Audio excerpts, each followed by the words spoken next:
विरोधियों ने जब योगी के उत्तर प्रदेश में दंगे को अंजाम दिया था, सरेआम सरकारी संपत्तियों में आग लगा दी, हर जगह तोड़फोड़ मचाई थी, तो इसका क्या अंजाम हुआ था, ये आप राजधानी लखनऊ के चौराहे पर लगे दंगे के आरोपियों के पोस्टर को देखकर समझ सकते हैं। योगी सरकार ने दंगे के इन आरोपियों के न सिर्फ पोस्टर लगवाए, बल्कि सरकारी संपत्तियों को हुए नुकसान की भरपाई भी करवाई थी। लेकिन इसके बावजूद लगता है दंगाइयों ने सुधरने का नाम नहीं लिया और योगी की मौजूदगी में कानपुर में जमकर पत्थर बरसाए, हिंसा को अंजाम दिया।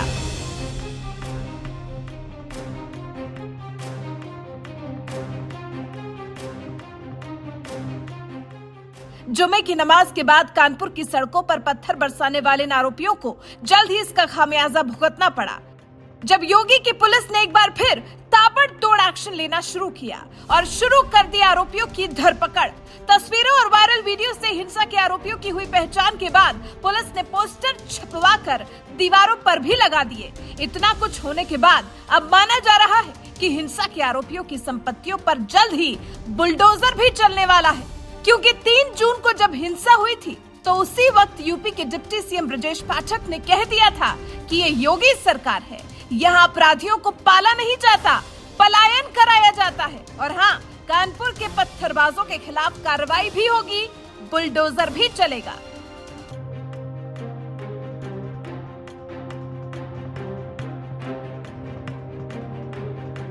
योगी सरकार की ओर से आई बुलडोजर की इसी चेतावनी के बाद कानपुर के शहर काजी अब्दुल कुद्दूस हादी जैसे मानो बुरी तरह से बौखला गए हैं। तभी तो बाबा के बुलडोजर के खिलाफ बयानबाजी करने लगे।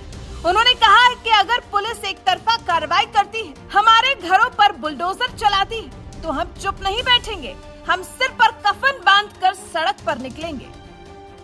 देखिए, वो नवैया दूसरी थी, यहाँ की नवैया शहर की दूसरी है। अगर इस तरह की कोई कदम उठाए गए तो फिर सर पे कफन बांध के लोग निकल भी आएंगे मैदान में, ज़्यादा दिन इंतजार नहीं कर पाएंगे। अब ज़ियादती की इंतहा, सब्र का इंतहा हो रही है।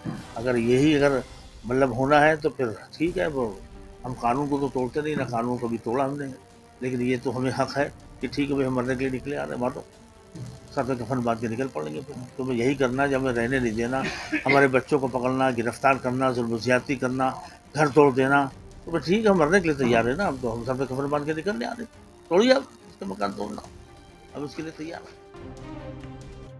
खुदा की इबादत के बाद भला कौन हिंसा करता है, लेकिन कानपुर में जुमे की नमाज के बाद जिस तरह से बंदी के नाम पर जबरन लोगों की दुकानें बंद करवाई गई और पत्थरबाजी की गई, उसके बाद तो ये तय माना जा रहा है कि योगी सरकार की पुलिस हाथ पर हाथ धरकर बैठने वाली नहीं है। वो हिंसा के इन आरोपियों को जरूर दबोचेगी और उनके खिलाफ कड़ी से कड़ी कार्रवाई भी करेगी, क्योंकि हिंसा हो या अपराध या कानून तोड़ने वाले, इन सभी के खिलाफ योगी सरकार जीरो टॉलरेंस की नीति अपनाती रही है और कानपुर हिंसा मामले में भी यही देखने को मिल रहा है।